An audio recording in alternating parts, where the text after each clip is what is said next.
Hi అండి. ఈరోజు మనం శబరిమలకు ఆడవాళ్ళు ఎందుకు రారు అనే విషయం గురించి తెలుసుకుందాం. అయ్యప్ప స్వామి మహిషి అనే రాక్షసిని సంహరించిన తరువాత అందులో నుండి ఒక అందమైన స్త్రీ ఉద్భవిస్తుంది. ఆమెనే మాలికా పురోత్తం. మాలికా పురోత్తం అయ్యప్ప స్వామిని చూడగానే ప్రేమలో పడిపోతుంది. స్వామి, నన్ను వివాహం చేసుకోండి అని అడుగుతుంది. దానికి అయ్యప్ప స్వామి, ఈ జన్మలో నేను ఆజన్మ బ్రహ్మచారిని, నేను నిన్ను వివాహం చేసుకోలేను అని చెబుతాడు. దానికి మాలికా పురోత్తం, స్వామి నన్ను వివాహం చేసుకోండి అని చాలా వేడుకుంటుంది. దానికి అయ్యప్ప స్వామి ఒక షరతు విధిస్తాడు. అదేమిటంటే, కొన్ని సంవత్సరాలలో ఇక్కడ నాకు ఆలయం నిర్మించబడుతుంది.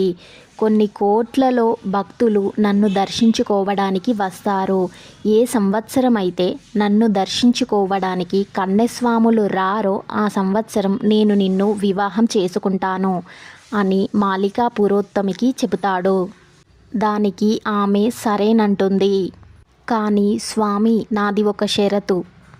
మిమ్మల్ని దర్శించుకోవడానికి కేవలం మగవాళ్ళు మాత్రమే రావాలి, ఆడవాళ్ళు రాకూడదు అని అంటుంది. దానికి అయ్యప్ప స్వామి, అయ్యో మాలిక, నాకు ఆడవాళ్ళు మగవాళ్ళు అనే తేడా ఏమీ లేదు. నన్ను దర్శించుకోవడానికి ఎవరైనా రావచ్చు. కానీ నువ్వు చెబుతున్నావు కాబట్టి ఋతుస్రావం జరిగే ఆడవాళ్ళు నా కొండపైకి రారు అని సెలవిస్తాడు. కేవలం చిన్నపిల్లలు, పెద్దవాళ్ళు మాత్రమే నా కొండపైకి వస్తారు. దానికి మాలికా పురోత్తం చాలా సంతోషిస్తుంది.